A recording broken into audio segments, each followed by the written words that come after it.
एक छोटे से गांव में एक आदमी रहता था, रमेश।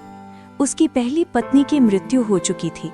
उसकी एक प्यारी सी बेटी थी, किरण।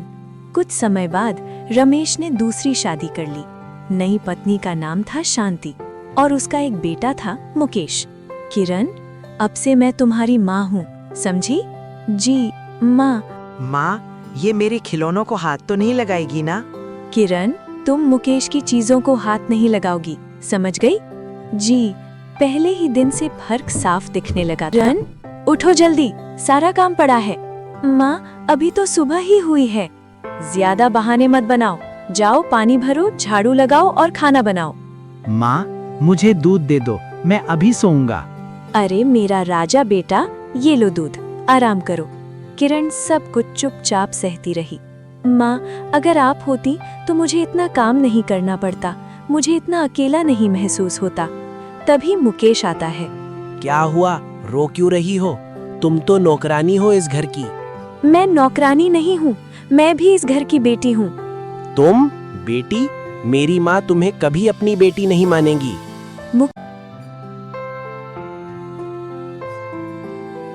ये मेरे साथ ही ऐसा क्यों हुआ? मुकेश ऐसा बोलकर क्यों गया? कितने सारे सवाल हैं मेरे मन में। इसका जवाब कौन देगा भगवान? आपने मेरे साथ ऐसा क्यों किया? अरे मुकेश, संभाल कर खेलो, अभी गिर जाओगे तुम। अरे नहीं, तुम मेरी फिक्र ना करो, मैं नहीं गिरूंगा, समझी?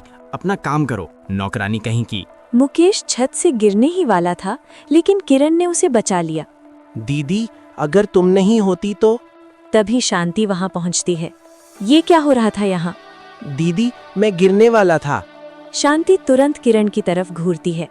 जरूर तुमने ही कुछ किया होगा, तुम्हारी वजह से ही मेरा बेटा खतरे में आया। नहीं माँ, मैंने तो इन्हें बचाया। झूठ मत बोलो, मैं अपने बेटे को तुमसे दूर रखूंगी। सच्चाई सामने होते हुए भी शांति ने उसे मानने से इनकार कर दिया। किरण, आज से तुम मुकेश के पास भी नहीं जाओगी। माँ, मैंने कुछ गलत नहीं किया। बस अब एक शब्द भी नहीं। माँ, दीदी सच कह रही है। तुम चुप रहो, तुम्हें कुछ समझ नहीं आता। जाने दो, दीदी माँ की तो आदत है। देखा नहीं, मैं भी तो आपसे पहले जुबान ही लड़ाता था, पर अब मैं आपको समझ चुका हूँ। अब बहुत अच्छी हैं, एक दिन माँ भी सुधर जाएगी और आपको समझेंगी। लेकिन वो दिन कब आएगा? रात का समय था। किरण उदास थी। किरण खुद से कहती है, मैं जितना अच्छा बनने की कोशिश करती हूँ, माँ उतना ही मुझसे दूर हो जाती है। आखिर मेरी गलती है क्या? यही किरण के पिता रमेश आते हैं। किरण, तुम इतनी उदास क्यों हो? कुछ नहीं पिताजी, बस थोड़ी थक गई हूँ। किरण अपने दर्द को छुपा रही थी।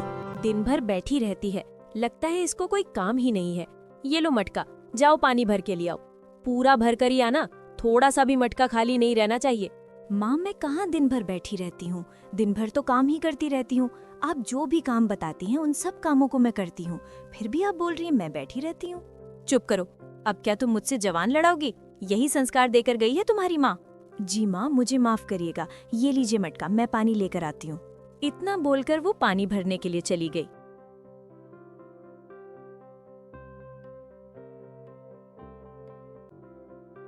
कुछ दिन बाद गांव में एक बड़ा मेला लगा। मुकेश जिद करने लगा। माँ, मुझे मेले में जाना है। ठीक है, चलो। किरण भी साथ जाना चाहती थी। माँ, मैं भी चलूं? नहीं, तुम घर पर ही रहो।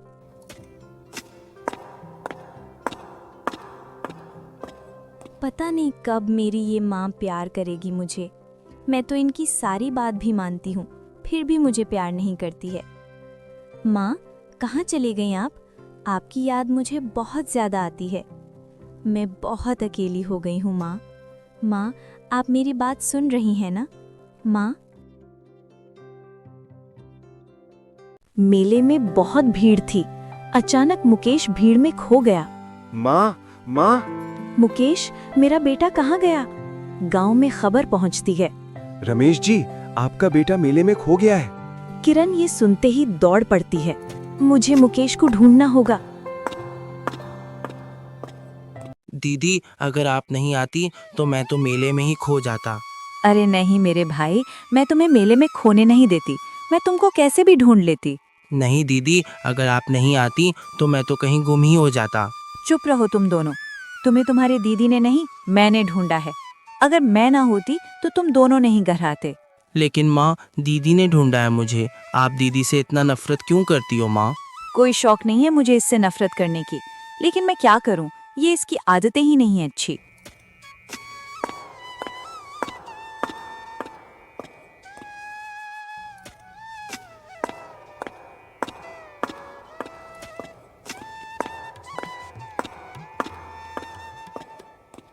आ गए तुम लोग? मैं तुम लोगों की राह कब से देख रहा था। हाँ जी, हम लोग आ गए। आपकी बेटी बस ऐसे ही गई थी मेले में, क्योंकि हमने बेटे को ढूंढ कर लाई, तो हाँ जी, हम आ गए। देखिए। नहीं पिताजी, माँ झूठ बोल रही है। दीदी ढूंढ के लाई है मुझको, लेकिन माँ आपको ये बात बताना नहीं चाहती है। नहीं जी, ये तो बच्चे हैं, ये तो कुछ भी बोलते हैं, ऐसा कुछ नहीं है। चलिए, खाना बनाना है अभी। आपकी बेटी तो कुछ करेगी नहीं, सारा काम मुझे ही करना पड़ता है। माँ, क्यों झूठ क्यों बोल रही हो? सारा काम तो दीदी करती हैं। मुकेश बेटा, तुम आजकल बहुत ज्यादा बोलने लगे हो। जब कुछ न पता हो तो इतना नहीं बोला जाता है। कम बोलो, माँ हूँ मैं तुम्हारी। काश पिताजी सब कुछ समझ पाते। माँ कितना झूठ बोलती है, दीदी तो कितनी अच्छी है। पता नहीं माँ को इससे क्या दिक्कत है। आज फिर मेरी बेटी उदास है, सिसकियां भर रही है। इसे मैं कई दिनों से देख रहा हूँ। ये हमेशा रोती रहती है, उदास बैठी रहती है। आखिर बात क्या है? क्या मैं एक अच्छा पिता नहीं बन पाया? क्या मैंने इसके लिए गलत माँ चुन ली है? कोई तो बात है, तभी तो मेरी बेटी का ये हाल है। मैंने इससे पूछ भी लिया था, उदास क्यों हो, पर इसने जवाब दिया, थक गई हूँ। मुझे लगा सच में थक गई होगी, लेकिन नहीं, बात कुछ और है। वरना ये हर रात ऐसे रोती नहीं। पता तो करना पड़ेगा। मैं बहुत बदनसीब बाप हूँ जो मेरे रहते मेरी बेटी ऐसे रो रही है।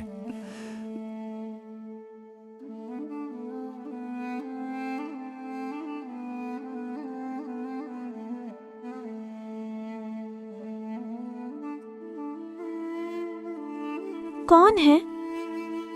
पिताजी हैं क्या? अरे, यहाँ तो कोई नहीं है। मुझे लगा पिताजी हैं, लेकिन नहीं, मेरा बहन था। कौन आएगा मेरे पास? माँ होती तो रोज लोरी सुनाती, पर ये नई माँ तो मुझे देखने तक नहीं आती। शायद मेरे किस्मत में माँ का प्यार ही नहीं लिखा है। लेकिन पिताजी तो है ना, वो भी शायद मुझसे अब प्यार नहीं करते। चलो, अब उठ ही गई हूँ तो झाड़ू लगा लूं, नहीं तो नई माँ फिर मुझसे डांटेंगी। आज पता लगा के रखूंगा मेरे बेटी के साथ आखिर क्या करती है शांति। इसलिए तो यहाँ छुपा हूं मैं। अगर मेरी बेटी के साथ कुछ गलत हुआ तो शांति को आज मैं छोड़ूंगा नहीं। किरण, अरे वो किरण, क्या कर रही है? खाना बना के नहीं? अरे ओरे मैया, तू अभी झाड़ू ही लगा रही है। कब खाना बनेगा? कब मेरा बेटा खाएगा? कब मैं खाऊंगी? तू आज इतना धीरे से काम क्यों कर रही है? क्या तू दिन भर यही करेगी क्या? नहीं माँ, वो आज मुझे थोड़ा बुखार था तो आज लेट हो गया। और न जाने क्यों माँ की आज मुझे बहुत याद आ रही थी। तू तो हमेशा बीमार पड़ते रहती है, दिन भर तो खाती ही रहती है और सोते रहती है, और इतनी ही माँ की याद आ रही है तो चली जाओ उसी के पास। नहीं माँ, आप मेरी माँ के बारे में ऐसा मत बोलिए। थोड़ी तो इज्जत कर लीजिए। अब वो इस दुनिया में है भी नहीं। अब तू सिखाएगी मुझे कैसे बोलना चाहिए और किसकी इज्जत करनी चाहिए और किसकी नहीं। नहीं माँ, मैं तो बस बता रही हूँ। ओहो, ये रमेश छुबा है क्या पीछे? कहीं ये तो नहीं पता लगाने आया है कि मैं उसकी बेटी के साथ कैसा व्यवहार करती हूँ। अगर ऐसा है तो मुझे बात संभालनी होगी। मुझे रमेश के सामने नाटक करना होगा। अरे ओ मेरी बेटी, मैं तो तुम्हारे साथ मजाक कर रही थी। मैं देख रही थी कि कहीं तो मेरी बातों से डर तो नहीं रही है ना। ओ मेरी प्यारी बेटी, तू क्यों झाड़ू लगाएगी? ला मैं लगा देती हूँ। और तू क्यों खाना बनाएगी? ला मैं बना देती हूँ। तू जा आराम कर और पढ़ाई कर। अरे नहीं माँ, मैं करती हूँ ना। क्या हुआ माई, मुझसे कोई गलती हो गई क्या जो आप मुझे काम नहीं करने दे रही हैं? अगर ऐसी बात है तो मैं आपसे माफी मांगती हूँ माँ, मुझे मारना मत माँ। अरे पगली, तू कैसी बात कर रही हो? जाओ, मैंने कहा ना मैं सारा काम कर दूंगी। जाओ तुम आराम करो।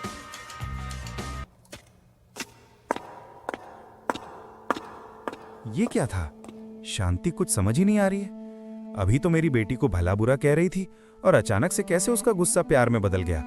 जो अब देखा वो सच था या जो इसके पहले देखा वो सच था, कुछ समझ ही नहीं आ रहा है। खैर जो भी हो, आज नहीं तो कल पता चल ही जाएगा कि बात क्या है। वन लोगों के चक्कर में मैं काम पर लेट जाऊंगा। जल्दी जल्दी चलता हूँ, कहीं सच में लेट ना हो जाए।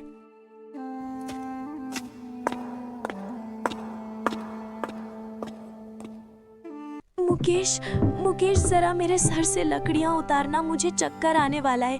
जल्दी आओ मेरे भाई, जल्दी से मेरे सर से लकड़ियाँ उतारो। नहीं, अब गिरने वाली हूँ। आया दीदी।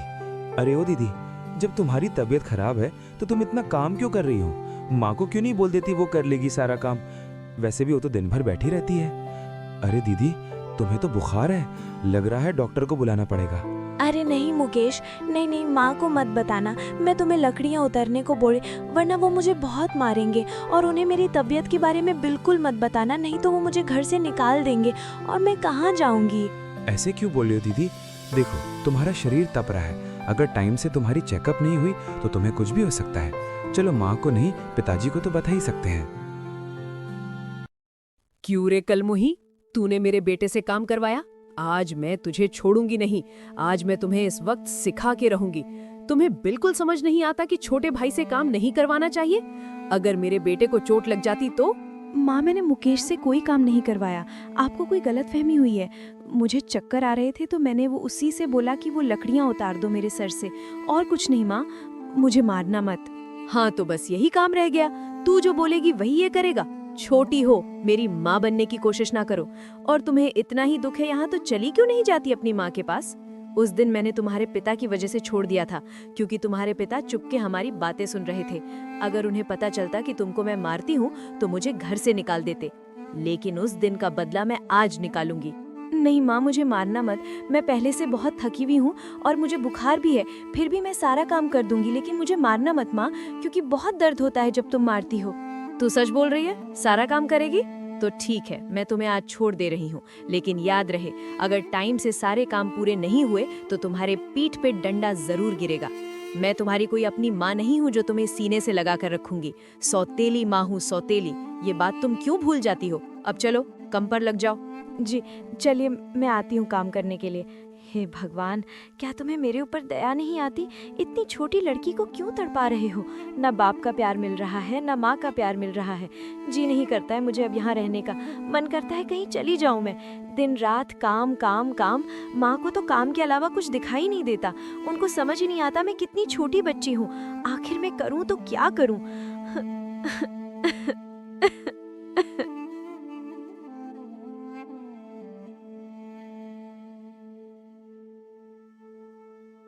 अब तो बिल्कुल अच्छा नहीं लग रहा है। एकदम मन दुखी हो गया है दीदी को इतना काम करते देखकर। क्या करूं? पिताजी से बात करूं क्या? वो देखो, पिताजी आ रहे हैं। अब पिताजी सुनिए। हाँ बेटा बोलो, क्या बात है? पिताजी, मुझे दीदी के बारे में कुछ बात करना था, कुछ बताना था आपको। क्या आप मेरी बात सुनेंगे?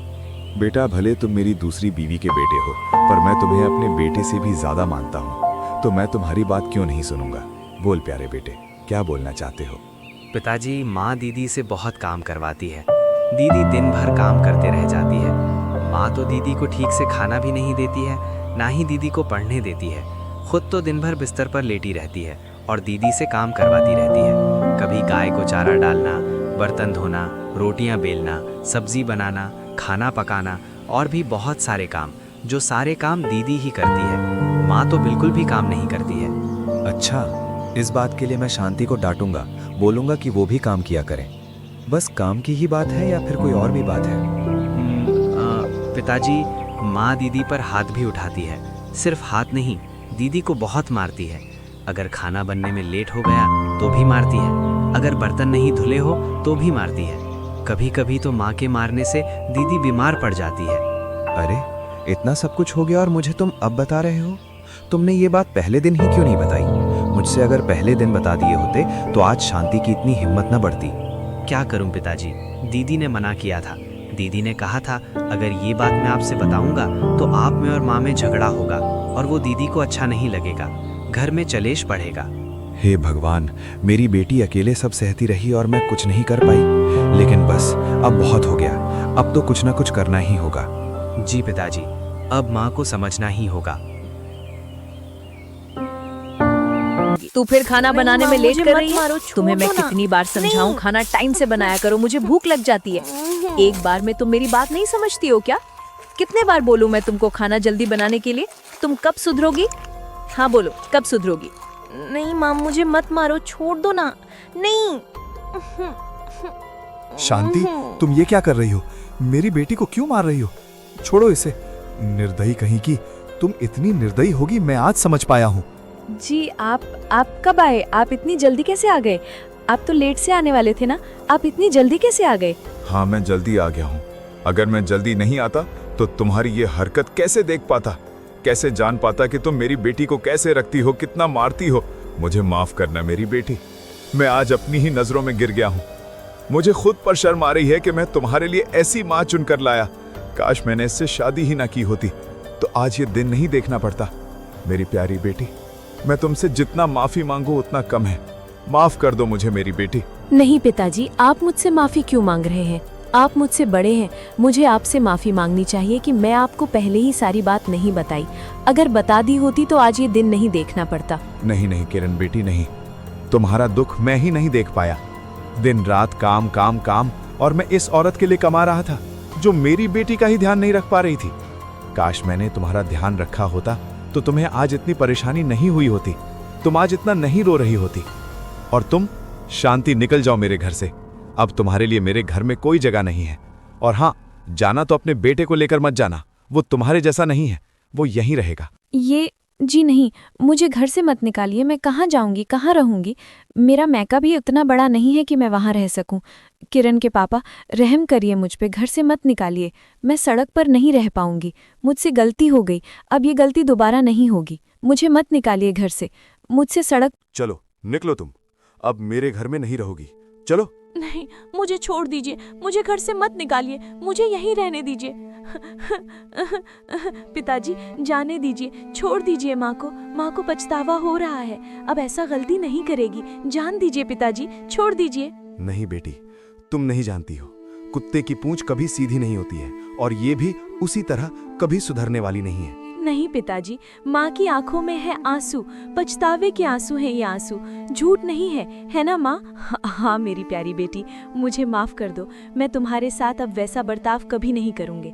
मैं तुम्हें मुकेश के जैसे ही तुम्हें अपनी बेटी बनाकर रखूंगी, और मैं तुम्हें इतना प्यार दूंगी कि तुम मुझे अपनी माँ से भी ज्यादा मानने लगोगी। बोलो किरण, तुम सुधर गई हो ना?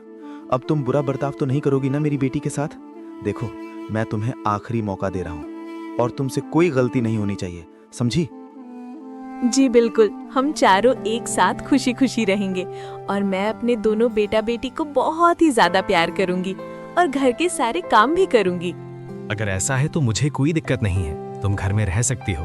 और ध्यान रहे, मेरी बेटी अब कोई काम नहीं करेगी, सारा काम तुम करोगे। और तुम हम सबको अच्छे से रखोगी तो हम सब तुमको अच्छे से रखेंगे। भगवान का दिया हुआ सब कुछ है हमारे पास, तो परेशानी किस बात की?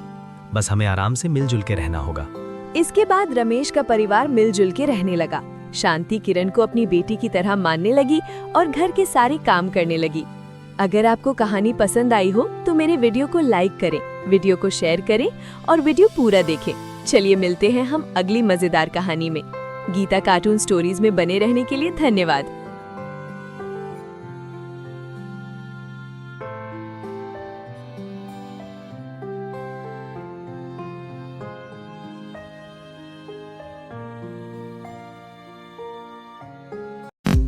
सोहन, बाहर आओ। आज मैं तुमसे बिना जवाब लिए नहीं जाऊंगी, बाहर आओ। अरे यार, कौन चिल्ला रहा है बाहर? अरे तुम यहाँ क्या करने आई हो?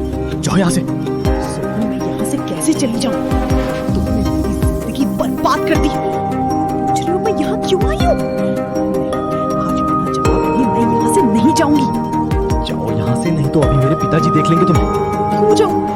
आज तुम्हारे पिताजी को भी तो पता चलना चाहिए तुमने मेरे साथ क्या किया है। बकवास मत करो मेरे साथ, तुम चुपचाप जाओ यहाँ से। मैं नहीं जाऊंगी। तारा अभी आज मैं कोई गरीब इंसान की कहानी नहीं लेकर आई हूँ, मैं एक ऐसे आदमी की कहानी लेकर आई हूँ जो गांव भर में सबसे अमीर आदमी था और सबसे ज्यादा घमंडी था। उसे अपने अमीरी पर बहुत ज्यादा घमंड था। वो अपने आप को कहीं का राजा समझता था। वो इतना घमंडी था कि उसे बड़े और छोटे का बिल्कुल भी लिहाज नहीं था। छोटों से बदतमीजी से बात तो करता ही था, बड़ों को भी वो नहीं छोड़ता था। उसका नाम था विश्वनाथ। रामपुर गांव में एक विश्वनाथ नाम का आदमी रहता था। बहुत ही ज्यादा अमीर था। पूरे गांव में उसकी टक्कर का कोई नहीं था। उसे अपने अमीरी पर इतना घमंड था, वो गरीबों को चींटी समझता था।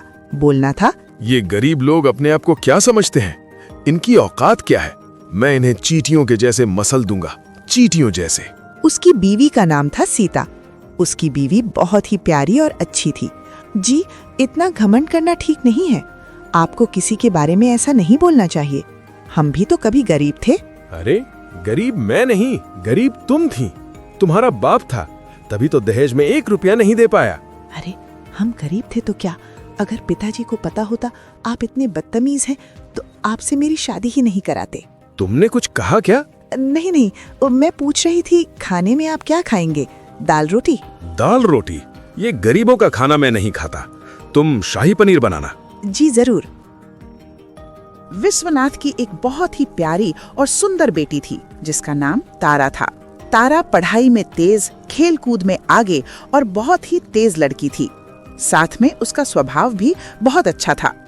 तारा का स्वभाव और उसके पिता का स्वभाव, दोनों के स्वभाव में जमीन आसमान का फर्क था। पापा, मैं कॉलेज जा रही हूँ। आज एक्स्ट्रा क्लासेस हैं तो थोड़ा लेट हो जाएगा। आप परेशान मत होइएगा। हाँ बेटा, तुम आराम से जाओ और पढ़ाई करो। ओके पापा, बाय। Bye mummy. बाय बेटा। विश्वनाथ कितना भी घमंडी था, लेकिन वो अपनी बेटी से बहुत ही प्यार करता था। वो अपनी बेटी को जान से ज्यादा मानता था। बचपन से उसे बहुत लाड और दुलार से पाला था। तारा जब कॉलेज जा रहे थे तो उसे एक रास्ते में लड़का मिला जिसका नाम था सोहन। सोहन गरीब परिवार से बिलोंग करता था। अचानक दोनों के कदम रुक गए। दोनों एक दूसरे को देखने लगे। अरे तुम कौन हो? तुम तो बहुत सुंदर हो। मेरा नाम तारा है, और तुम्हारा? मेरा सोहन। बड़ा प्यारा नाम है। हाँ, तुम्हारा भी। दोनों एक दूसरे को देखते रहे। तभी सोहन बोलता है, तुम पढ़ती हो? हाँ, मैं पढ़ाई करती हूँ।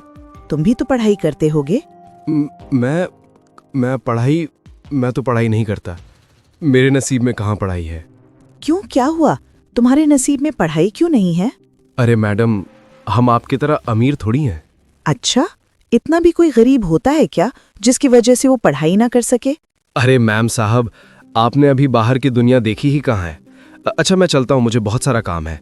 इतना बोलकर सोहन चला गया, लेकिन तारा सोचती रह गई, ऐसा कैसे हो सकता है? कोई पैसे की वजह से पढ़ाई कैसे छोड़ सकता है? मुझे कुछ करना होगा। तारा रात भर सोचती रही, सोहन की हेल्प कैसे करे। मैं सोहन की हेल्प कैसे करूं? कैसे वो पढ़ाई स्टार्ट कर सकता है? क्या पापा से मदद लूं मैं? नहीं, पता नहीं पापा मुझे एक्स्ट्रा पैसे देंगी या नहीं, लेकिन एक बार कोशिश करना तो बनता है। एक बार कोशिश करके देखती हूँ। तारा बेटी, तुम अभी तक सोई नहीं?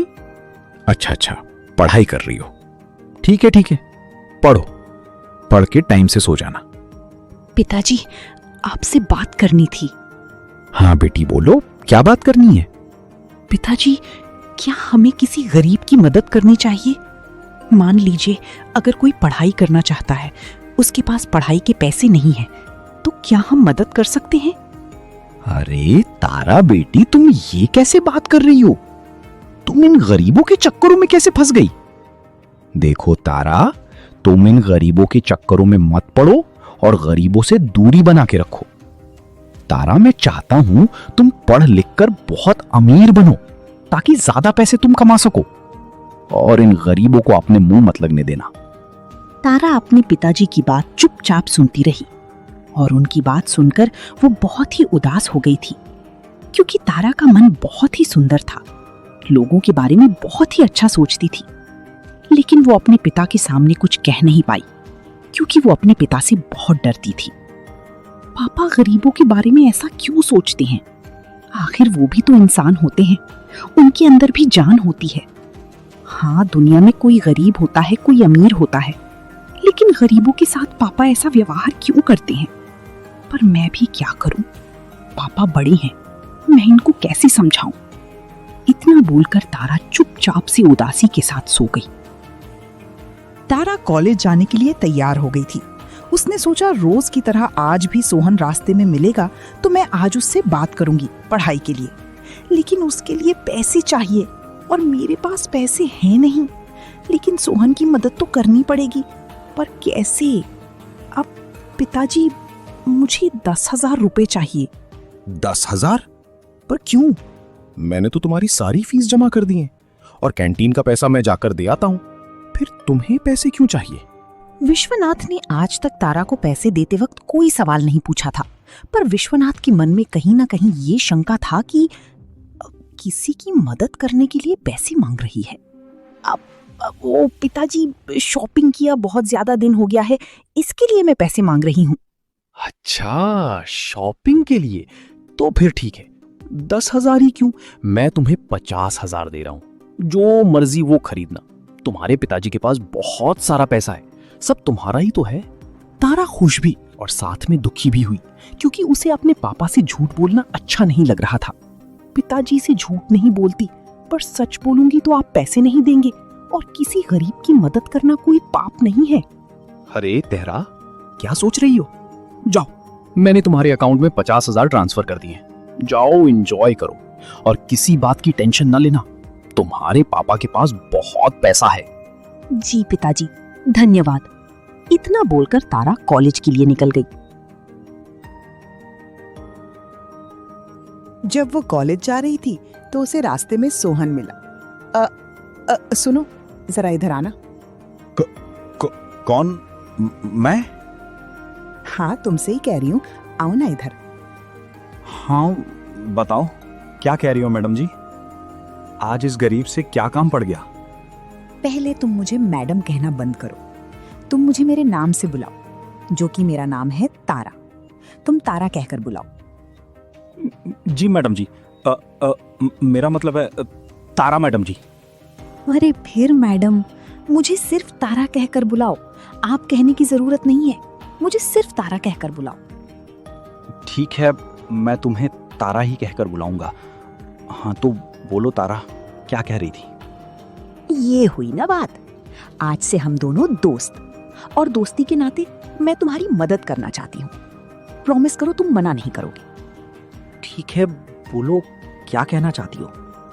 ये लो कुछ पैसे, इससे तुम अपनी पढ़ाई स्टार्ट कर सकते हो। और प्रॉमिस करो तुम मना नहीं करोगे, तुम पढ़ोगे। नहीं नहीं तारा, मैं तुमसे इतना पैसे नहीं ले सकता, मुझे बहुत ऑकवर्ड फील होगा। तारा प्लीज मुझे इतने सारे पैसे मत दो, मैं ऐसे ही ठीक हूँ। अब गरीब हूँ तो गरीब के जैसे ही ना रहूँगा। अब मेरे माँ बाप पैसे नहीं दे पा रहे हैं पढ़ाई के लिए, तो मैं कहाँ से पढ़ूँ? देखो, अभी हमारी बात हुई है, हम दोनों दोस्त हैं, प्लीज मना कर मत करो। ये पैसे ले लो। ठीक है, अब तुम इतना फोर्स कर ही रही हो तो ये मैं पैसे रख ले रहा हूँ, लेकिन इसके बाद तुम मुझे पैसे नहीं दोगी। मैं ऐसी ही गरीबी में जी लूँगा, लेकिन मैं किसी से पैसे नहीं लेना चाहता हूँ। ये लड़का कितना अच्छा है, ये तो बिल्कुल मेरे जैसे है। गरीब है फिर भी मेरी मदद नहीं लेना चाहता है। अच्छा ठीक है, आगे की आगे देखेंगे। चलो तुम्हारा एडमिशन करवा देती हूँ मैं। ठीक है तारा, चलो।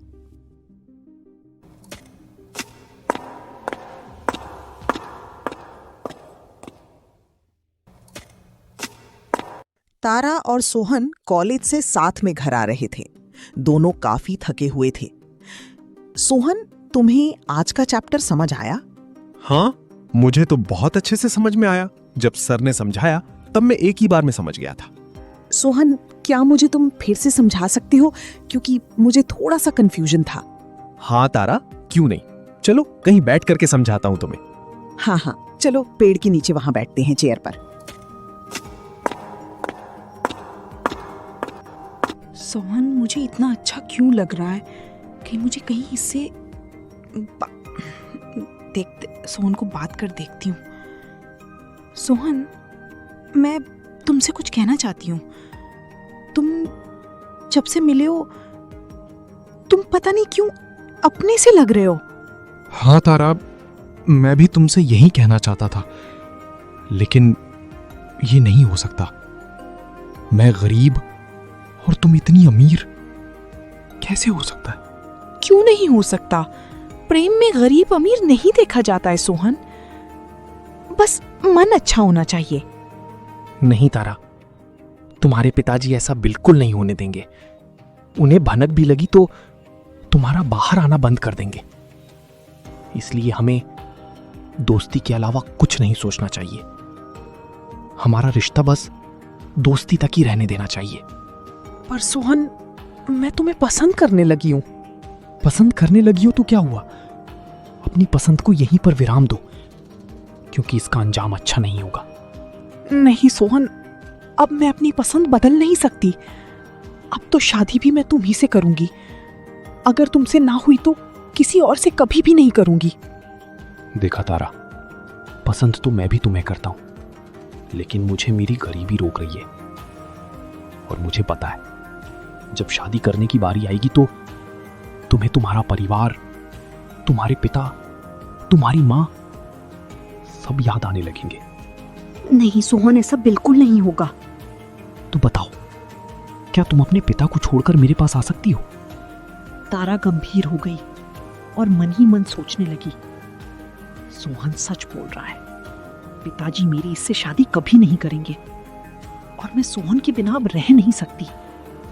क्या करूं भगवान, मुझे कुछ समझ नहीं आ रहा। हाँ शुभम, मैं सब कुछ छोड़कर तुम्हारे पास आ सकती हूँ, बस बताओ मुझे कब आना है। हाँ तो सुनो, कल 12 बजे रात को आना। हम ये गांव छोड़कर कहीं दूर शहर में चले जाएंगे, वहां हमें कोई ढूंढ नहीं पाएगा। ठीक है शुभम, मैं सब कुछ छोड़कर तो चली आऊंगी, पर तुम मुझे धोखा तो नहीं दोगे? तुम जानते हो, एक परिवार की इज्जत लड़की के हाथ में होती है और मेरे पिता की बहुत इज्जत है।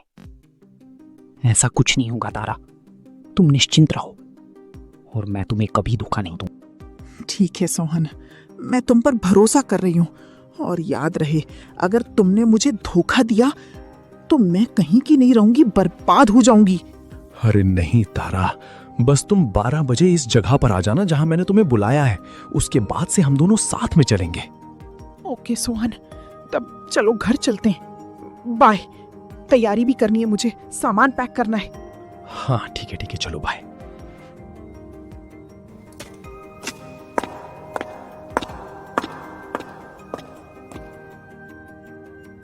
तारा रात भर बेचैन रही।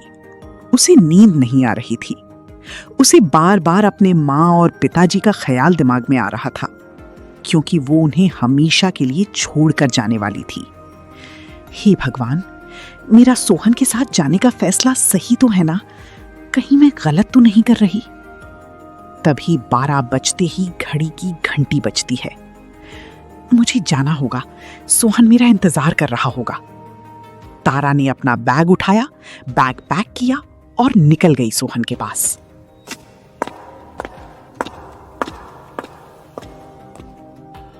तारा ने अपने पिता के लिए एक घर पर लेटर छोड़ दिया था, जिससे उसके पिता को पता चल सके तारा कहां गई है। तारा सोहन के बताई जगह पर पहुंच गई, पर वहां सोहन नहीं था। अरे, सोहन अभी आया नहीं। हो सकता है उसे लेट हो गया हो। चलो कोई बात नहीं, थोड़ा इंतजार कर लेती हूँ। इंतजार करते करते रात के 2 बज गए। अब तो तारा को नींद भी आने लगी थी। थोड़ा सो लेती हूँ, जब सोहन आएगा यूं मुझे उठा देगा और हम दोनों साथ में शहर के लिए निकल लेंगे। पर सोहन आया नहीं। तारा की जब आंख खुली तो सुबह हो गई थी और उसके चारों तरफ लोग खड़े थे। अरे ये कौन लड़की है जो यहाँ सोई हुई है? अरे होंगी कोई, ऐसा लग रहा है ये अपना घर छोड़कर आई है। राम जाने आजकल के बच्चे को कितना बिगड़े हुए हैं। अरे तुम लोग इसे नहीं पहचान रहे? ये विश्वनाथ की लड़की है। अरे वही विश्वनाथ जो अपने पैसे में डूबा रहता है, जो दूसरे के मजबूरी नहीं समझता है और अपने इज्जत की गुण गाता है। आज उसी की औलाद ने उसकी इज्जत माटी में मिला दी। चारों तरफ लोग तारा पर हंस रहे थे तारा बिचारी का रो रो कर बुरा हाल हो गया था। अब मैं क्या करूं? सोहन, तुमने अच्छा नहीं किया, तुमने झूठा वादा किया था। अब मैं क्या मुंह दिखाऊंगी अपने पिताजी और माँ के सामने? भगवान, मैंने बहुत बड़ी गलती कर दी सोहन पर विश्वास करके, लेकिन मैं एक बार सोहन से बात जरूर करूंगी। आखिर उसने मेरे साथ ऐसा क्यों किया? इधर तारा ने जो चिट्ठी लिखकर रखी थी उसे पढ़कर विश्वनाथ के पैरों तले जमीन हिल गए थे। अरे सुन रही हो? जल्दी इधर आओ, देखो तुम्हारी बेटी की करतूत। जी, क्या हुआ? क्यों इतना चिल्ला रहे हैं? देखो, तारा एक गरीब लड़के के साथ शादी करने गई है। उसे थोड़ा भी अपने स्टैंडर्ड का ख्याल नहीं आया कि अपनी लेवल में शादी करे, भागी भी तो एक गरीब लड़के के लिए। मुझे नहीं पता था मेरी बेटी ऐसी है। अरे भागे नहीं तो क्या करे? आप उसके दिल की बात कहाँ समझ पाते हैं? आपको तो अपने धन दौलत पैसे से ही फुर्सत नहीं है, तो अपनी बेटी की भावनाओं पर क्या ध्यान देंगे आप? जी, उसने लिखा तो होगा, कहाँ गई है वो? हाँ, लिखा है, किसी गरीब सोहन के वहां गई है। चलो वहां चलते हैं। चलिए चलते हैं, देखते हैं क्या हाल है अपनी बेटी का। दोनों सोहन के घर के लिए निकल गए। सोहन, सोहन, बाहर आओ। आज मैं तुमसे बिना जवाब लिए नहीं जाऊंगी, बाहर आओ। अरे यार, कौन चिल्ला रहा है बाहर? अरे तुम यहाँ क्या करने आई हो? जाओ यहाँ से। सोहन, मैं यहाँ से कैसे चली जाऊं? तुमने मेरी जिंदगी बर्बाद कर दी और पूछ रहे हो मैं यहाँ क्यों आई हूँ? नहीं, आज बिना जवाब लिए मैं यहाँ से नहीं जाऊंगी।